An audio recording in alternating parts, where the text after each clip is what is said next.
Bueno, lo primero es, ¿para qué nos va a servir el curso? ¿O por qué aprender a fabricar equipo? Primero está bueno conocer cómo están hechas las cosas, cuál es su lógica, tanto en lo que son los materiales como en los diseños. Este curso nos va a permitir entender cómo están fabricadas las carpas, cómo están fabricadas las bolsas de dormir, cuál es la lógica, por qué vemos que un producto que está en la tienda de trekking tiene determinadas características y no otras, y salirnos de la simplicidad de identificar a los productos por las marcas. La idea es que podamos empezar a identificarlos y a elegir mejor a partir de lo que es la funcionalidad. Y de qué manera los materiales y el diseño sirven a esa funcionalidad. Hay algo que les va a servir mucho, que es reparar. Hay gente que por ahí no quiere fabricar, pero quiere aprender a reparar su equipo. Esto les viene re bien. No necesitan hacer todos los niveles, pero ya con el inicial van a andar bien, y se van a ahorrar unos pesos, e incluso van a reparar tal vez mejor que si lo mandaran a arreglar. ¿Por qué? Porque no siempre hay alguien cerca que se especialice en equipo outdoor, y no siempre tienen los insumos para el equipo outdoor. Entonces, por dar un simple ejemplo, si ustedes se reparan su propio equipo y tienen un hilo adecuado, va a ser mejor la reparación que el de una modista que por ahí se lo repara con hilo de poliéster que se quiebra y se les vuelve a romper el equipo. Entonces, si a ustedes se les rompe la mochila y la mandan a arreglar a una persona que por ahí arregla pantalones, capaz que la mochila después se les vuelve a romper y ustedes no entienden bien qué es lo que está pasando. Y con una simple costura, conociendo algunas cosas básicas y un refuerzo, ustedes lo podrían arreglar fácilmente. Hay que saber elegir los materiales. Lo que mencionamos del emprendimiento comercial es una gran oportunidad. Hay nichos que tienen que ver con productos de alta gama y de alto valor agregado, livianos, con materiales modernos que ustedes pueden explotar, y que no se consiguen. Siempre todo lo que es así técnico cuesta conseguir en la Argentina. Y sobre todo el nicho ultraliviano es lo que más, lo que no hay, lo que no se consigue. Yo creo que ahí está bueno para incursionar. Obviamente eso lo conoce cada uno, lo maneja cada uno, ¿no? A mí me encanta crear equipo para mí, para mis necesidades, para mis travesías, para el tipo de travesías que yo hago. ¿eh? Y bueno, el que ya sabe coser, ampliarse a todo lo que es outdoor es ideal, porque se les va a abrir un mundo de posibilidades, y el que se hace costura a pedido o hace reparaciones a pedido, poder conocer todo el mundo outdoor le amplía enormemente el conocimiento y las habilidades. Ahora viene la cuestión. Esto no está orientado a un taller, no es a una persona con un taller industrial, no está orientado a una empresa, está orientado a cualquier persona que en su casa tiene las herramientas básicas. Entonces, ahí viene la pregunta, ¿qué puedo fabricar en mi casa? Yo, con mi máquina de coser, que era la de mi abuela, o es la máquina de mi mamá, o es la que encontré toda empolvada en el ático, y vino el técnico, la puse a punto, bueno, ¿qué puedo hacer con esto? Es decir, bueno, y esto es lo fantástico, que se puede hacer de todo, se puede hacer de todo. ¿Por qué? Y bueno, tiene que ver con las características de los materiales más modernos, que son muy delgados, son muy livianos, y las máquinas domésticas los aguantan. Se puede hacer mucho con una máquina doméstica, y bueno, acá yo les puse ejemplos de cosas que se pueden fabricar. Bolsas de todo tipo. Es súper práctico. Yo antes de saber usar la máquina, cosía con el hilo a mano, entonces me hacía todas bolsitas. Así que cuando aprendí a usar la máquina fue un golazo porque empecé a hacerme las bolsitas para estacas y empecé a hacer bolsitas para regalar. Bueno, es una habilidad fácil de aprender y con los materiales adecuados se puede hacer muy bien. Todo lo que es toldos, alguien había consultado un poco por los toldos impermeables. Por ejemplo, lo que son toldos en Argentina es muy difícil saber si el toldo que compras tiene las características que necesitas. Entonces, en este curso ustedes van a poder saber cómo tiene que estar hecho un toldo para que sea realmente impermeable, qué características hacen a la resistencia del toldo, cuáles son los puntos débiles, cuáles son las medidas para que valga la pena un toldo, porque un toldo de 1,5 kilos no vale la pena, ¿sí? Es muy pesado. Bueno, en fin, hay cosas que hay que tener en cuenta, ¿eh? Se pueden hacer carpas, se puede hacer bivacs, ¿eh? Todo lo que es mosquiteros, sí. Nosotros nos vamos a manejar con dos gamas de insumos. Insumos nacionales, que lamentablemente casi siempre suelen ser de inferior calidad, porque no hay demanda interna, entonces traen cosas de baja calidad para outdoor, ¿no? Y después tenemos los insumos importados, que va a ser más caro traerlos. El que produce a escala comercial, por ahí lo logra amortizar mejor. El que no, le va a ser más caro. Pero bueno, vale la pena si uno se toma en serio lo de la fabricación, porque la diferencia de calidad es muy grande y podemos empezar a traer telas de nicho, de alta gama. ¿Sí? Podemos traer las mismas telas con las que se hacen las carpas North Face, MCR, de Mountain Hardwear, telas de ese tipo. ¿Sí? O sea, estamos hablando de que en nuestra casa podemos fabricar todo esto. Y esto es algo fantástico y bueno, casi que sorprende que no se conozca más. Vamos a hacer tranquilamente todo lo que son mosquiteros, dijimos, mochilas. Las mochilas, ojo, porque según el grosor de la tela, en realidad la densidad de las fibras y el tipo de tela es lo que te va a determinar si la podés trabajar con una máquina doméstica. Las que yo hago, sí, yo las puedo trabajar con una máquina doméstica. Yo me manejo con una industrial, pero tengo también una doméstica. Pero bueno, ya la mochila, si vos querés hacer un bolso pesado de cordura 1000, bueno, ahí ya tenés que pasarte una doble arrastre. Entonces la máquina ahí va a estar al límite. Pero, ¿se pueden hacer mochilas? Sí, livianas. Acá Marina dice, es muy difícil encontrar telas copadas en Argentina. Hace poco me fabriqué un TARP. Mirá qué bueno. Pero no funcionó tan bien porque no hay mucho para elegir en cuanto a tela impermeable, es cierto. Y hay información mala directamente. O sea, a mí me ha pasado de ir, por ejemplo, no es para mandar al frente a nadie, así que no doy nombres ni nada, pero casi pelearme con el vendedor, que él no tiene la culpa, porque la realidad es que no están preparados para este tipo de demanda, que me decía que una tela era impermeable y yo le decía, no, ya hice la prueba y le pasa el agua. No, esta es impermeable. Bueno, lo que pasa es que la etiqueta estaba en inglés y tampoco hay conocimiento del vocabulario en inglés como para hacer los pedidos. Entonces, bueno, piden las cosas de China y los chinos le ponen un nombre en inglés y es jugado pedir cosas de China, porque realmente hay que pedir las muestras y todo lo que es outdoor hay que probar, ¿sí? Hay que probar las muestras. Entonces, por lo general, el que vende, por otra parte, al no haber demanda de pequeños manufactureros que hagan este tipo de equipo, tampoco se esfuerzan mucho en traer cosas de calidad. Eh, pero bueno, siempre hay que hacer las pruebas. Hay que probar las telas, que se banquen el agua, que se banquen los tironeos, hay que probar el desgarro, no de laboratorio, pero probándolo como sería en un uso real, ¿no? Tenerlo varios días bajo el sol, que resista los cambios de temperatura. Bueno, hay que probarlas las telas para conocer los límites y si nos sirven. Yo les voy a ahorrar mucho laburo porque ya probé bastante, así que me gusta probar telas, siempre tengo alguna ahí colgando, tironeándola o atada para ver hasta cuándo se rompe. Martín, ¿te puedo ¿Cómo? hacer una pregunta? Sí, Que ahora justo estabas hablando de telas. Yo soy de Mendoza, la verdad que en Mendoza no hay casas de telas que se especialicen en la parte deportiva, outdoor y demás. ¿Vos sabés si en Buenos Aires hay lugares que tengan ese tipo de telas que no sean solamente de indumentaria para el día a día? Porque tengo entendido que es muy complicado también, como decían acá, encontrar telas técnicas. sí, no,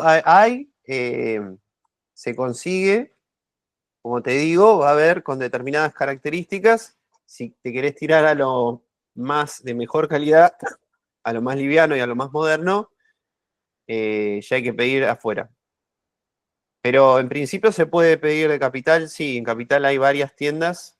Después yo les voy pasando contactos, proveedores, pueden hacer pedidos. Siempre recomiendo pedir muestras, eso es fundamental. Nunca fiarse de las especificaciones nada más. Y una vez que hacen ese paso, ya se puede. Si van a pedir de Estados Unidos es distinto porque los yanquis son muy meticulosos, entonces si te dice que la tela es tal.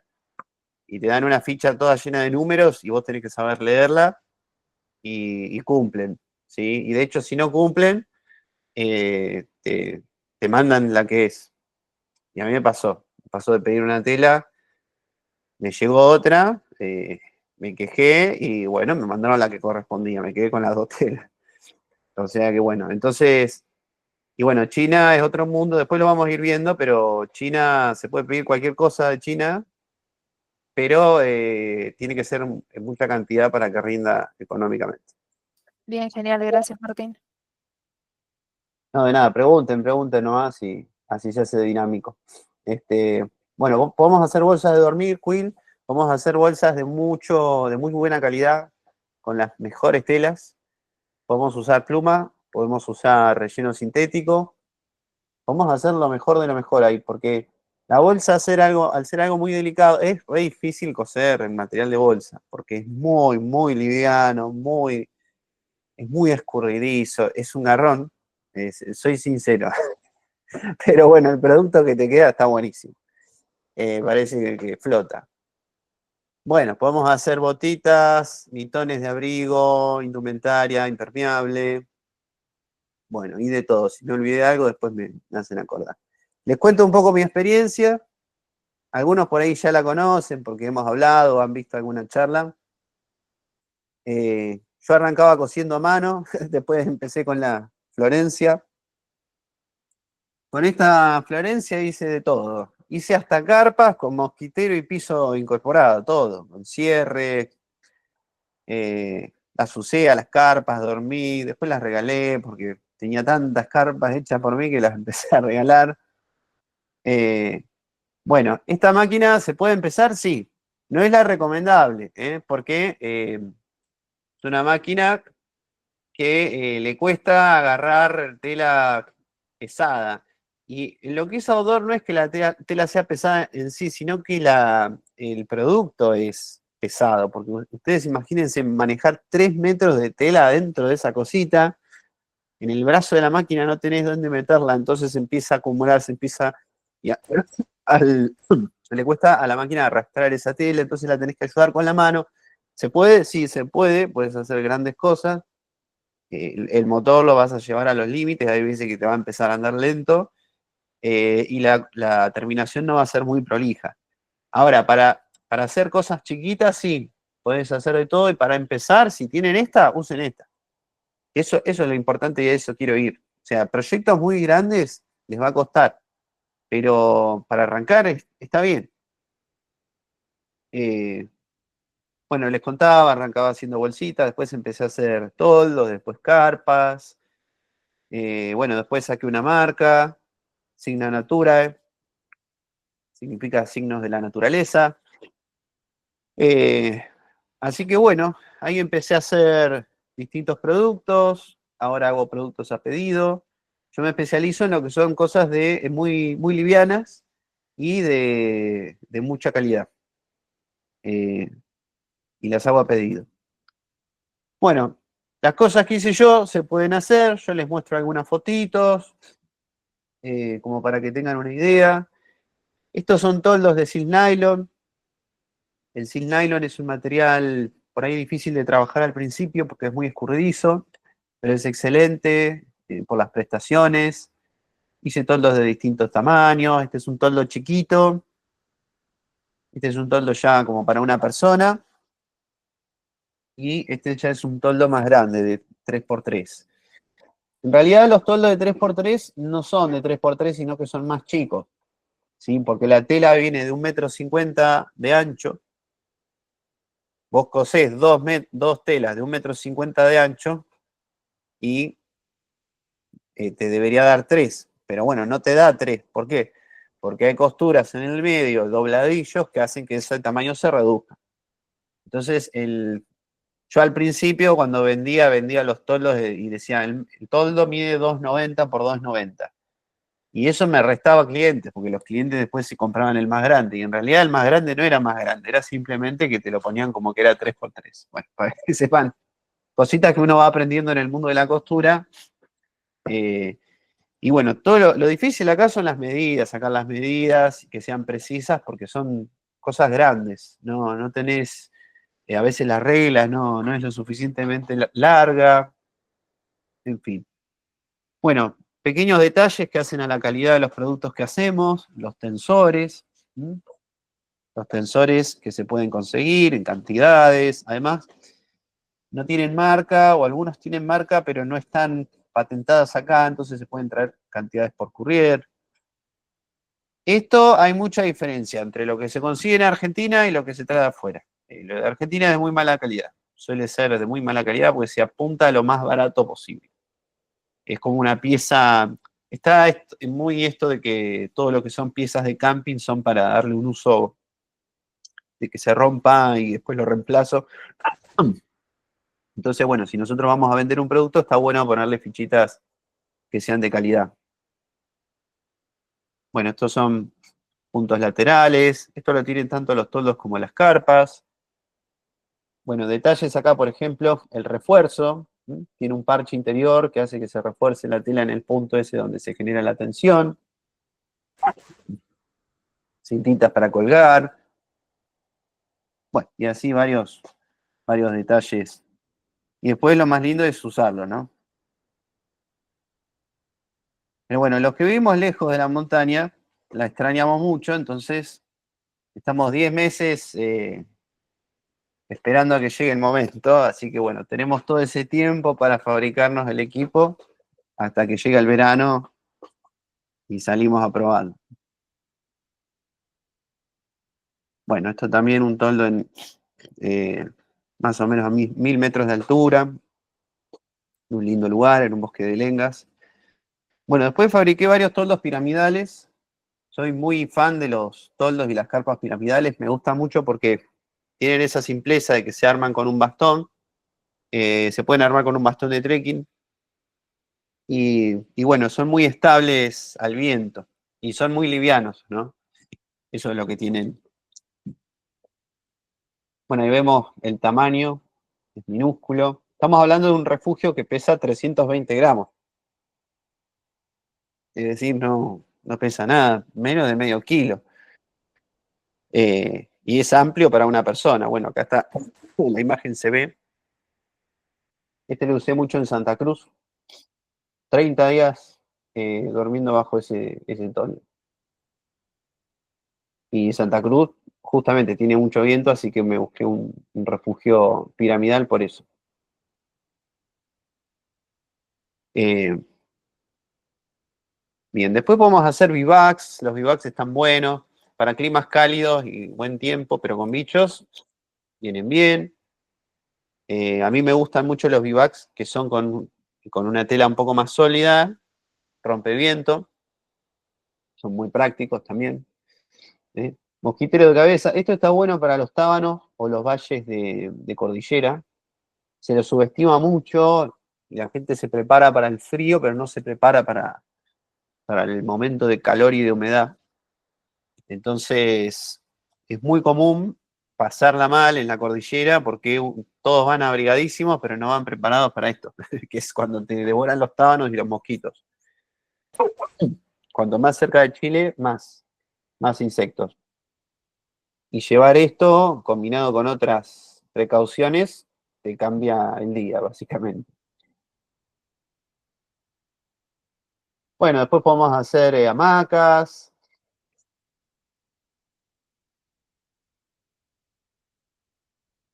Es una hamaca con mosquitero. Esto es algo muy fácil de hacer, muy práctico. Hasta para un cumpleaños pueden regalar una hamaca hecha por ustedes. El tema hamacas, lo bueno de fabricarlas uno es que les puede dar la medida que quieren. Ustedes piensen que lo que son hamacas comerciales todo lo que es comercial muchas veces se tienen en cuenta factores que no son funcionales, tienen que ver con economizar costos. Entonces, por ahí el largo de la hamaca no es el adecuado.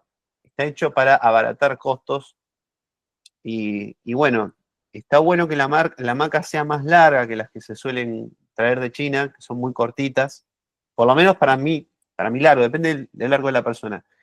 En Estados Unidos, por ejemplo, hay empresas que vos le pedís por talle la hamaca. Y en Argentina no se consigue. Capaz que hay alguno que lo hace. Yo no conozco. Pero en Argentina no hay por talle hamaca. Y eso es básico, pero fundamental. Es como decir, no sé, dame una campera, bueno, da un solo talle. Y si te queda chico, bueno, es porque no la sabes usar. No, porque te queda chica. Entonces, yo lo que veo es que el talle de hamaca es chico y eso hace que duermas mal, que estés incómodo, que estés apretado. Entonces, la hamaca tiene que ser amplia, tiene que sobrar. Hay medidas determinadas según el largo de la persona. Eh, Y bueno, lo otro que también veo que está mal en Argentina es el toldo para hamaca. La hamaca lleva un toldo específico, no es el mismo que para la carpa. Es más grande el toldo de hamaca, porque tiene que superar el largo de la hamaca.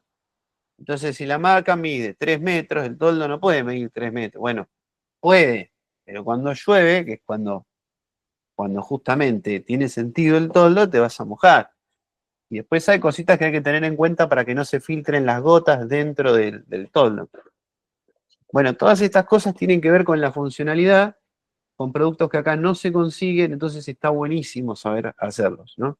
Y miren lo que podemos hacer, esto es maravilloso, es una carpa flotante, básicamente es una hamaca con un toldo con puertas. Entonces, a ver a quién. Hola, ¿qué tal?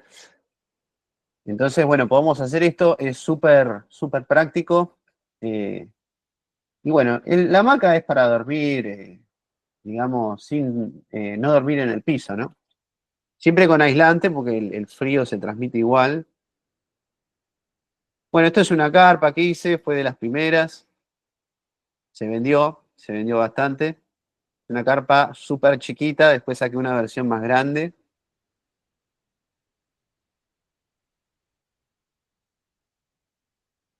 Esta viene con mosquitero, con piso. Esta es la versión ampliada. Y esta es la que uso más, es de 2 personas. A ver si tengo un videíto acá que los puedo mostrar. Sí, les muestro el video.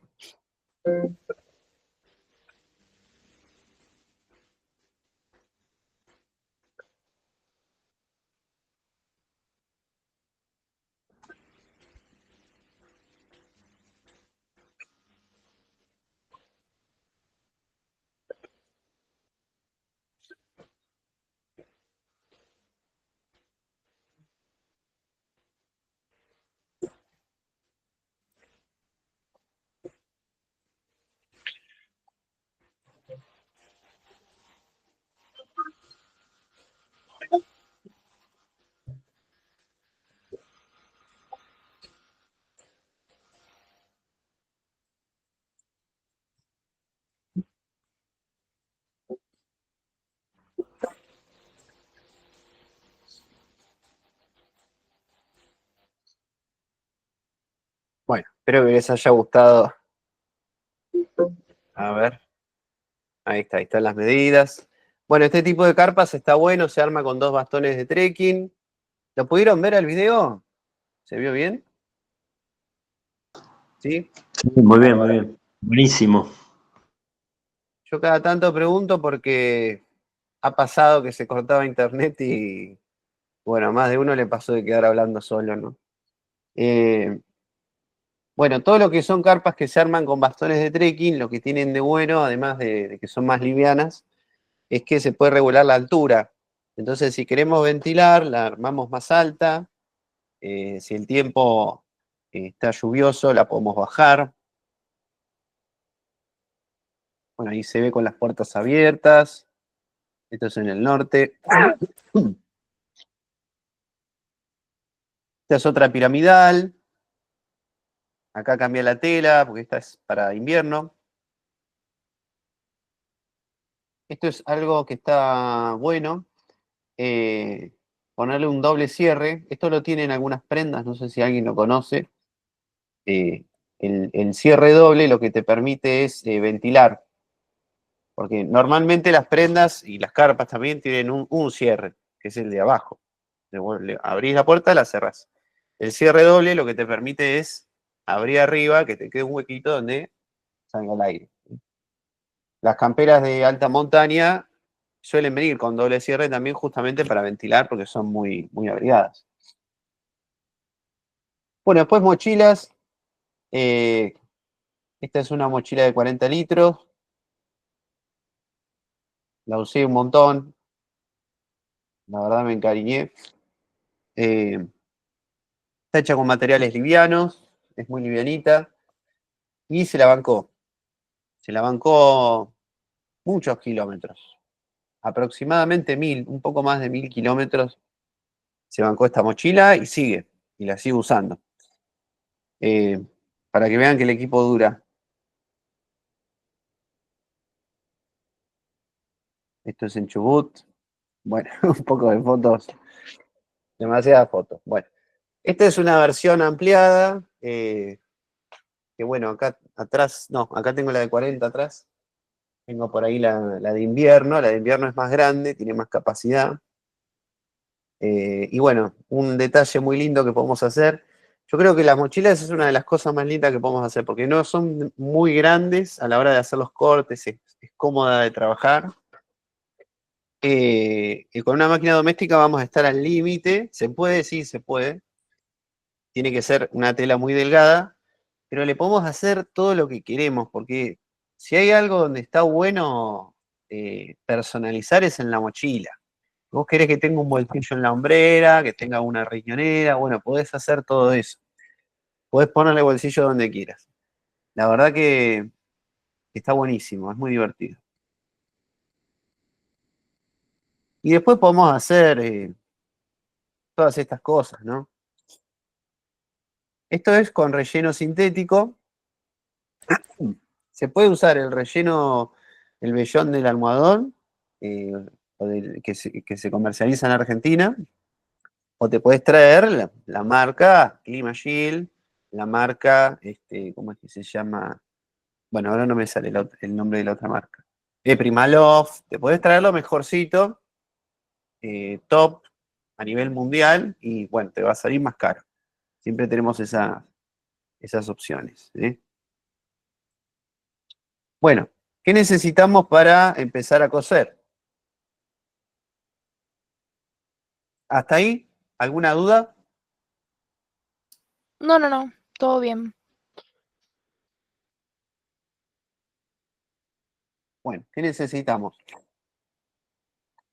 Lo fundamental, la máquina de coser, que eso es sí o sí. Muchos me escriben y me preguntan si se necesita la máquina. Sí. Para la clase 1 no, para la 2, bueno, no, pero para la 3 ya tienen que tener la máquina, porque si se demoran mucho en adquirirla, se van a atrasar. Y les digo por experiencia de las ediciones anteriores, que la gente que postergó mucho el empezar a coser, porque decían, bueno, después veo la clase yo aparte, en otro horario, la veo por diferido, y al final se les acumuló todo y no lograron completar el curso. Les pasó a muchos. Por eso yo les recomiendo ir llevando las clases al día y bueno, aprovechar mucho lo que es el espacio para preguntas. Y después, obviamente, pueden mandar preguntas al grupo para que las vean todos. Pueden mandarme preguntas por privado también, no hay drama. Bueno, todo lo normal para coser, ¿no? Agujas, nos vamos a manejar con dos medidas de agujas, 90 y 100. Muchos alfileres, muchos. Vamos a usar mucho el encendedor porque las telas van a ser todas sintéticas. Broches, bueno, el descosedor. El que ya sabe coser esto le va a parecer lo más normal del mundo. Pero bueno, hay que aprender a usarlo igual, ¿no? Van a tener que pasar por esas clases básicas, ¿no? Y después hay una herramienta que está buena, muy útil, que es el cortador rotativo, que facilita, hace un trabajo prolijo. Está bueno. Se consigue por Mercado Libre. Todas las herramientas las podemos conseguir. Hoy por hoy tenemos para pedir cosas por Mercado Libre, aunque no haya proveedor local. Hay que buscar, hay que aprovechar. Por ahí en la misma mercería, hay mercerías que hacen ventas por mayor, y podemos comprar un montón de, podemos comprar herramientas, cierres, de todo. Compramos un montón de insumos por mayor y nos ahorramos un montón de dinero. Y si no lo vamos a usar porque nos arrepentimos, después lo vendemos, porque se puede también. Bueno, después nos vamos a manejar importante, tener una tijera grande para cortar tela, ¿sí? Después hay que tener, tiene que ser una tijera grande para cortar tela y preferentemente una tijera más chica, de mejor calidad, para hacer cortes más delicados. Después hay que tener un cortahilo, que es una tijerita aparte, que es la que se ve, no sé si, a ver, ahí, es el cortahilo.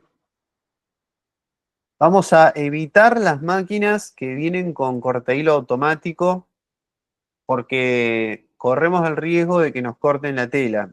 Tengan en cuenta, esto es un consejo mío, cada uno después irá desarrollando sus preferencias, pero por los volúmenes, la cantidad de tela, porque son productos grandes, lo mejor es cortar a mano y asegurarnos de que no haya ningún margen de error.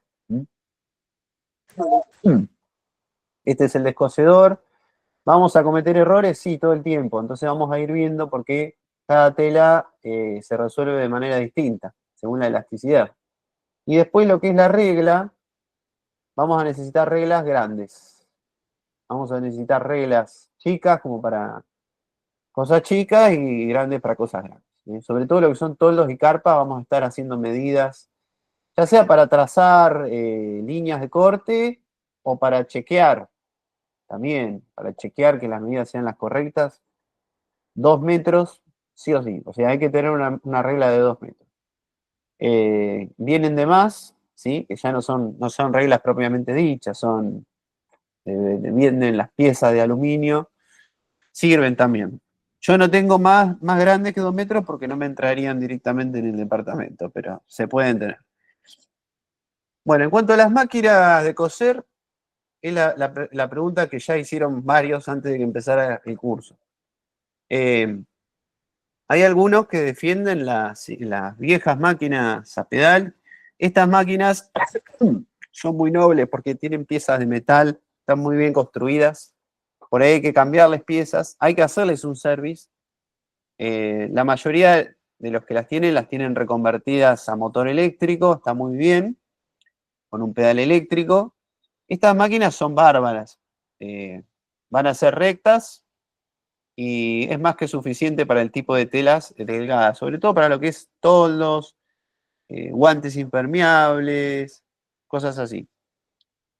Después también vienen, esta dice facilita, pero yo quería poner otra y me salió mal. Hay un modelo de Singer que se está usando mucho en Estados Unidos para fabricación outdoor, que es la Heavy Duty. Después yo les voy a mandar los links. Yo no les digo que compren una máquina determinada, les estoy dando una orientación. Esto sería una máquina más liviana y moderna, doméstica, pero que se banca bastante grosor de tela, tiene buen arrastre. O sea, tiene buen largo de puntada, que eso es importante y lo vamos a ir viendo por qué. Porque básicamente el largo de puntada es lo que va a tardar la aguja en subir y bajar. Y si el largo de puntada es muy corto, se va a trabar el hilo. No va a alcanzar a cubrir todos los materiales. Entonces, bueno. Lo más difícil de coser van a ser las cintas, los tiradores, esas cosas, porque ya vamos a estar juntando muchas telas. Entonces, ahí hay que tener cuidado y ver y probar la máquina de cada uno. Después, la mejor opción y la realidad es que no hay tanta diferencia de precio entre la mejor doméstica y la industrial. Tírense para la industrial. Si tienen espacio en la casa, tienen un lugarcito para taller y pueden comprarse la industrial. Industriales hay, por ejemplo, la Singer Heavy Duty, la Yanome, hay de 800.000 pesos. Y que esto va a quedar desactualizado en un par de meses, obviamente, pero bueno. Y después tenemos por ejemplo, las industriales, las rectas. Tenemos entre 800.000 y 1.000.000, más o menos. Hay de más. Y hay usadas también, de 600.000. Tienen que ir y ver un proveedor local, qué opciones hay, qué opciones de pago hay y demás. Yo en su momento saqué un crédito y la compré con un crédito. Salía lo mismo una buena doméstica que una recta industrial. A la hora de comprar recta industrial, yo les diría que se tiren para un modelo de bajo consumo. El motor de bajo consumo es muy superior en todos los sentidos. En su momento no te las recomendaban porque te decían no, porque si se rompe la placa después sale recara, bueno, qué sé yo, son pensamientos muy anticuados. Hoy por hoy te tenés que tirar a bajo consumo. No solo porque vas a gastar menos de luz, sino porque la máquina es silenciosa. La diferencia es muy grande en cuanto al ruido y además la de bajo consumo te permite regular mucho mejor la velocidad. Y cuando vos estás aprendiendo a coser, poder ir a baja velocidad es súper útil. O sea, vos podés ir súper lento con estas máquinas. Y después, al revés, podés ir recontra rápido y te va a agilizar muchísimo el trabajo. Y si vas a hacer una carpa, que son muchas horas de laburo, la industrial va a andar mejor porque te va a permitir coser un montón de horas y el motor siempre va a rendir bien. Cosa que si vos cosés 5 horas con una doméstica, le va a empezar a costar. No es lo ideal excederse de esos tiempos, ¿sí? Entonces, todo depende de la escala de lo que hagamos. Ahora, volviendo para atrás, si tienen la primera, usen la primera, porque son una joyita esas máquinas, están buenísimas. No, que no sea un impedimento la máquina para arrancar a coser. Bueno, después respecto a los insumos, vamos a usar hilos, no van a ser los hilos comunes de mercería, tienen que ser hilos especiales. Tampoco va a ser cualquier hilo de ¿cómo es que se llama en la casa de tapicería? Porque algunos dicen, no, uso hilo tapicero. No cualquiera. Porque si te pasás, no es un hilo de zapato ni de toldo de gazebo lo que vamos a usar. Vamos a usar hilos que son muy delgados, tienen que ser muy prolijos. Tratemos de que vengan en colores para tener esa posibilidad. Y tienen que ser de alta tenacidad. O sea, son hilos que si yo los tironeo no se rompen. ¿Por qué? Porque tienen que resistir los tironeos, tienen que resistir vientos fuertes, los productos, tienen que resistir un uso muy intenso y además tienen que resistir el sol, los rayos UV, los cambios de temperatura y la humedad. O sea, los vamos a llevar a la guerra prácticamente. Tienen que ser hilos con determinadas características. Vamos a ver hilos nacionales e importados, qué opciones hay en cuanto a precios y proveedores. Y después, bueno, el tema de telas técnicas, que ahora lo vamos a desarrollar un poquito más, no cualquier tela. Para practicar se puede usar cualquier tela, pero para fabricar tiene que ser tela técnica. Vamos a sellar costuras, todo lo que es impermeable, por más que la tela sea impermeable, en el agujerito que hace la aguja pasa el agua. Por lo tanto, hay que sellar ese agujerito. Eso es lo que se llama sellado de costuras. Algunos productos vienen sellados de fábrica, otros vienen para sellar en casa. Nosotros vamos a aprender el método líquido y con cinta. Y bueno, después vamos a usar mucho cinta. Yo lo que recomiendo es, ya que van a fabricar y van a hacer, van a estar pasando por una etapa de aprendizaje en la que van a probar distintos materiales, diseños, es que compren un poquito por cantidad.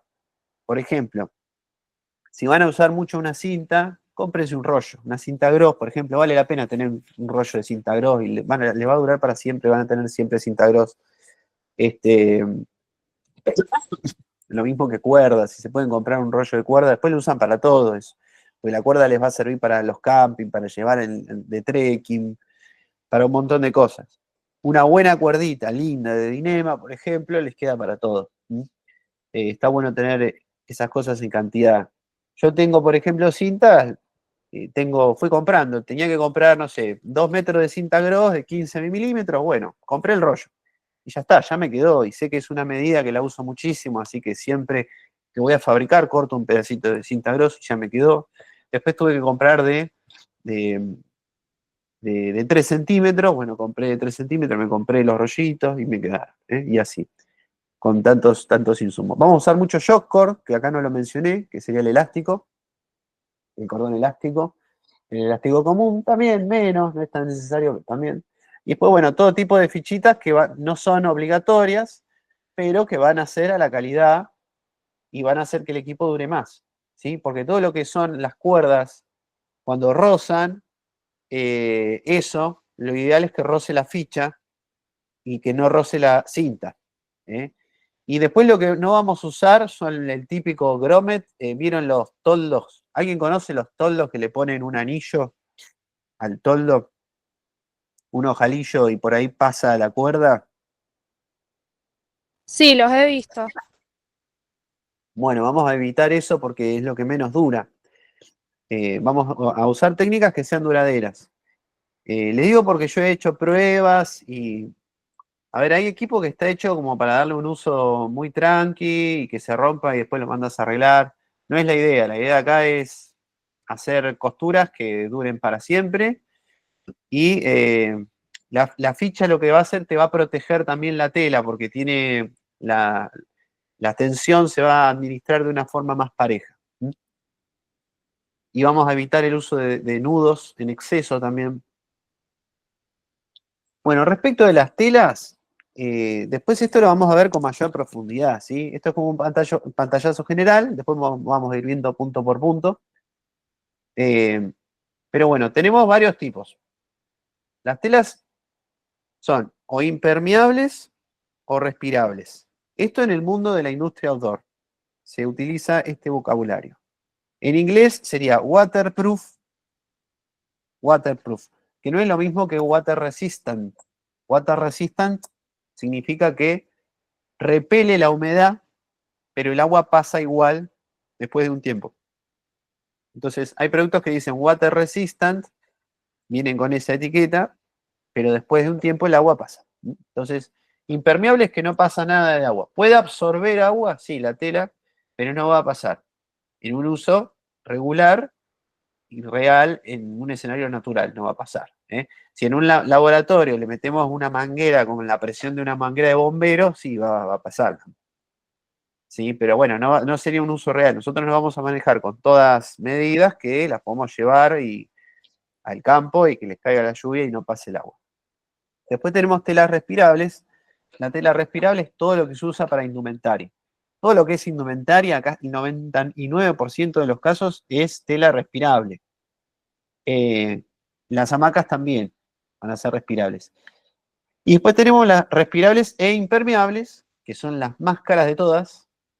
Cuando una carpa de golpe sale $1000 es porque tiene una de estas telas. Son carísimas, se suele pedir 1 metro de estas telas, 2 metros como mucho. Y bueno, ¿por qué? Porque son caras. Las telas respirables e impermeables lo que tienen es una membrana que permite que salga el vapor corporal. Después vamos a ver un poquitito la ciencia detrás de todo esto. Pero básicamente lo que hace es evitar la condensación, que son las que usan las camperas técnicas, las camperas buenas, las Ansilta, las North Face, esas usan telas respirables e impermeables. Y después vamos a tener las telas que no conoce nadie, pero que son fundamentales, que son las calandradas. Las telas calandradas se utilizan para dos cosas, para rompeviento y para bolsa de dormir. De hecho, yo en su momento compré una bolsa de dormir que pierde mucha pluma. Y pierde mucha pluma porque no está calandrada la tela. ¿Qué es el calandrado? Es un tratamiento que comprime la tela con calor, fusiona parcialmente el tejido, y eso lo que hace es bloquear el viento e impedir el paso de la pluma. Por lo tanto, cualquier prenda de pluma tiene que tener tela calandrada. Eh, Investigando acá, resulta que en Argentina hacen ese proceso, hacen el calandrado. Nosotros, no tendría sentido que lo hiciéramos así, nosotros tendríamos que comprar ya la tela calandrada, que en inglés es calendered. ¿Mm? Entonces, todo lo que es bolsa de dormir, tela calandrada. Todo lo que es rompeviento es tela calandrada. No todo, pero una buena parte de los rompevientos usan tela calandrada.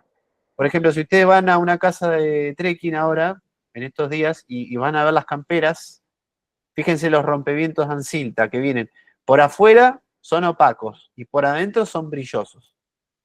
¿Por qué por adentro son brillosos? Porque adentro están calandrados. No sé cómo se dice, acalandrados, calandrados. Por dentro están hechos para que se bloquee el viento. Por ese proceso.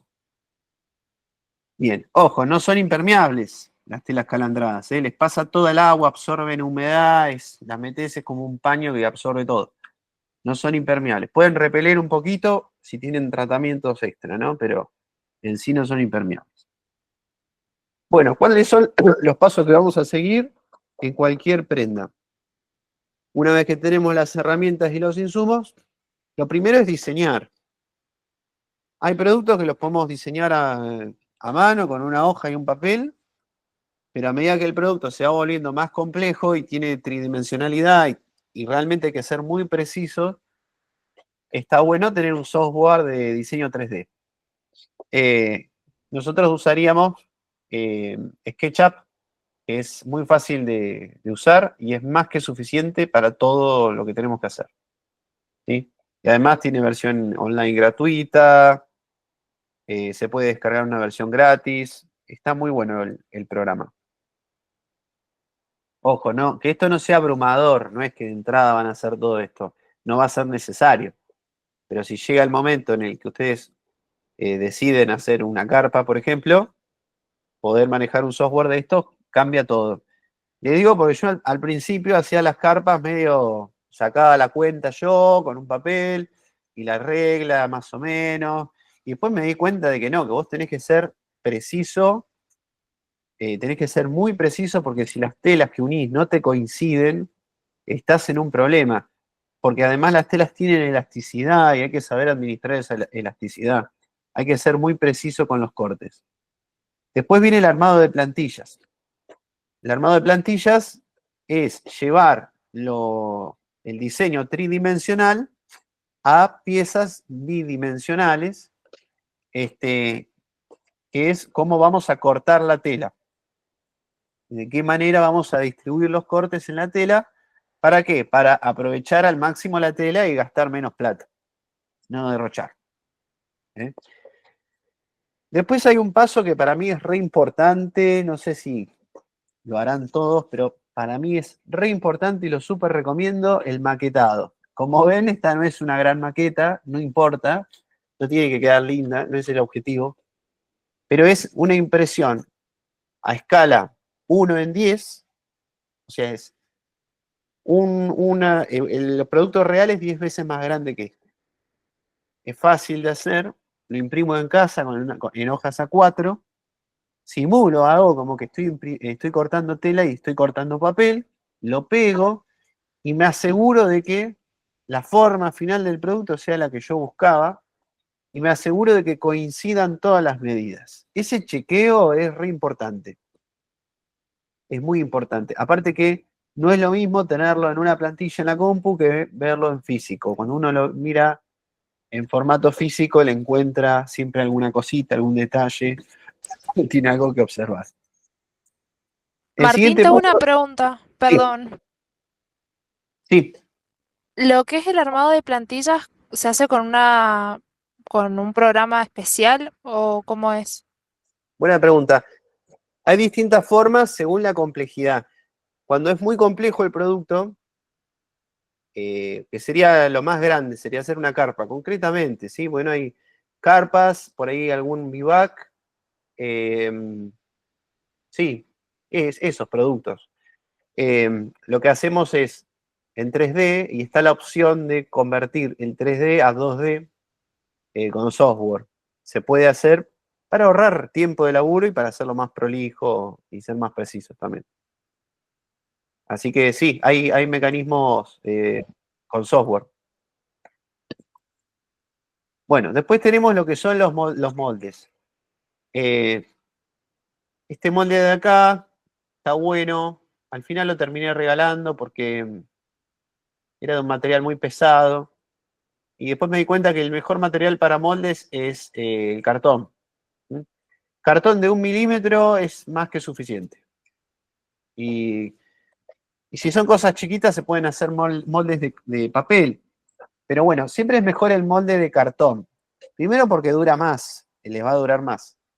Y además porque les va a permitir hacer cortes más prolijos, hacer marcas más prolijas, preserva más la forma del cartón por razones obvias, es más rígido. Y bueno, yo lo recomiendo mucho. Cartón de 1 milímetro. Y después, también el cartón lo que te permite es cortar con calor, eh, que después vamos a ir viendo cómo hacemos. ¿Cuáles son los mejores moldes? Los mejores moldes son hechos con láser. ¿Mm? Entonces, si tienen la suerte de tener en su ciudad un taller que haga cortes láser, manden a hacer los cortes láser porque la precisión, la diferencia entre hacer esto a mano y hacerlo con un corte láser es abismal. Sobre todo si el producto tiene curvas. Además, porque esto tiene un montón de ángulos. Ustedes miren lo que son estas piezas, tienen un montón de ángulos, tienen curvas catenarias. Entonces, lo mejor es hacerlo con un buen molde. Y bueno, por supuesto estamos hablando de productos ya terminados, que ya, o sea, ya están en una etapa de producción. Aunque no sean en cantidades, para determinados productos conviene tener un buen molde, como por ejemplo una carpa, ¿sí? Porque el tener que dibujar las líneas a mano alzada o con una regla es muy desprolijo y se corre el riesgo de mucho error. ¿Eh? Bueno, después tenemos los cortes. Acá yo lo que les muestro es una tela en el piso. Obviamente, el que tiene la mesa de 1,50 m de ancho, úsela. Pero bueno, es difícil porque estamos hablando de 3 metros de largo de tela. Cortarlo y lo más práctico es ponerla en el piso a la tela. Después la limpian, ¿no? Porque si no, el cliente le va a llegar con pelo con polvo, bueno. Pero bueno, lo más práctico es poner la tela en el piso, ahí hacer todos los cortes, ahí hacer todas las marcas. ¿Eh? Y es muy sencillo. Eh, y después pasamos a la confección, que es todo eso lo unimos con hilo. Hay métodos para unir con calor, sí, pero hay que tener máquinas y no hay. Así que olvídelo. Nos vamos a manejar con hilo. Y después, por último, para los productos impermeables, algo que es fundamental, y ahí tienen un nicho interesante ustedes para explotar, que es que en Argentina no se hace, salvo Ancilta o Montaña, que compran, que Montaña muchos productos son traídos de China. Por lo general, los fabricantes argentinos no sellan las costuras, no sellan la costura porque es más caro, lleva más tiempo, entonces ahí ustedes pueden fabricar y sellar costura o restituir el sellado de productos que hayan perdido el sellado. El sellado de costuras lo que hace es, como se ve acá, esto es un método líquido, se le pasa a un producto y todo lo que es el hilo y los agujeritos de la aguja quedan cubiertos por este producto, entonces el agua no pasa por ahí. Básicamente es eso. Y hay métodos para aplicar con plancha, hay más prolijos, menos prolijos, más fáciles de aplicar, menos fáciles. Hay métodos que duran 5 minutos, hay métodos que duran 24 horas. Bueno, eso lo irán decidiendo ustedes. Y bueno, después a disfrutar y a llevarla al campo y a probar el equipo. ¿Eh? Bueno, gracias por estar. Ahora abrimos un espacio para preguntas.